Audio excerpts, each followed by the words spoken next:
The Supreme Court judgment upholding the election of President Bola Tinubu has left lawyers divided on whether election cases should be concluded before the swearing-in of elected officials.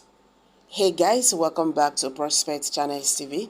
Thank you for always coming out here. If you are just joining us, please kindly subscribe and don't forget to give us a thumbs up. Thank you. The Supreme Court judgment upholding the election of President Bola Tinubu has left lawyers divided on whether election cases should be concluded before the swearing-in of elected officials. Some senior lawyers want post-election cases decided before the election officials' inauguration to avoid conflict of interest, especially from presiding judges. But others held that the period provided by the 1999 Constitution as amended is enough to treat election petitions, not minding whether it ends before the assumption of office or not. 60 days. According to Section 285 of the 1999 Constitution, an election tribunal shall deliver its judgment in writing within 180 days from the date of the filing of the petition. Section 285, 5 to 7 provided that an election petition shall be filed within 21 days after the date of the declaration of results of the elections. An election tribunal shall deliver its judgment in writing within 180 days from the date of the filing of the petition. An appeal from a decision of an election tribunal or court of appeal in an election matter shall be heard and disposed of within 60 days from the date of the delivering of the judgment of the tribunal or court to appeal. There are 180 days now. Both the Presidential Election Petition Tribunal, the Presidential Election Petition Tribunal, and the Supreme Court spent 140 days handling the petitions tendered by People's Democratic Party (PDP) candidate Alhaji Atiku Abubakar, the Labour Party flag bearer Mr. Peter Obi, and All Progressive Movement (APM).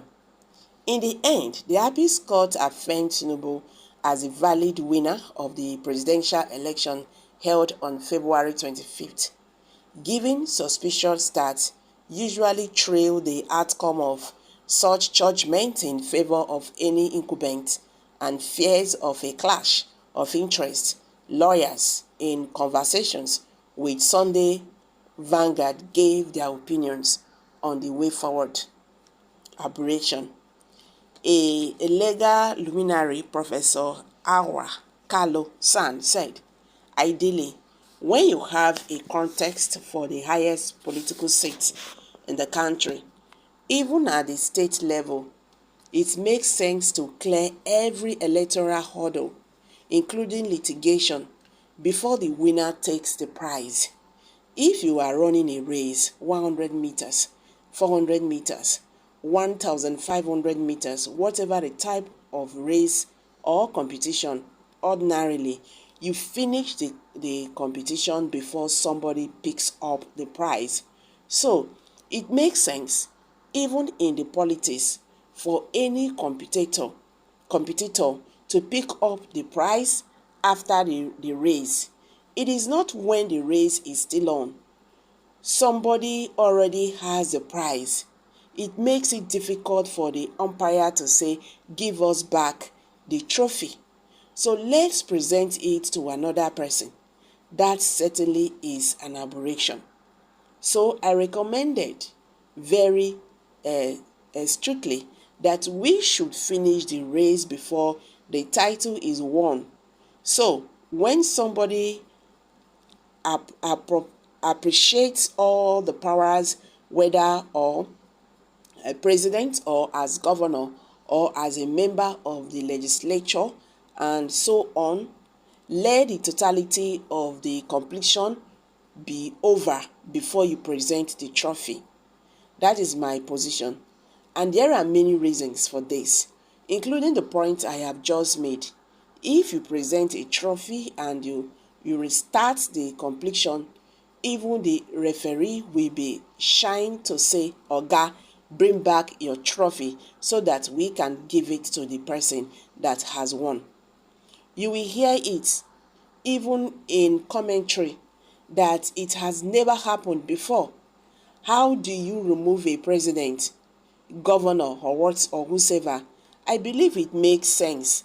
It makes for fairness to keep the trophy. Let all the competitors look at it, and when somebody has won the race, let the winner pick it up. That is the way to go.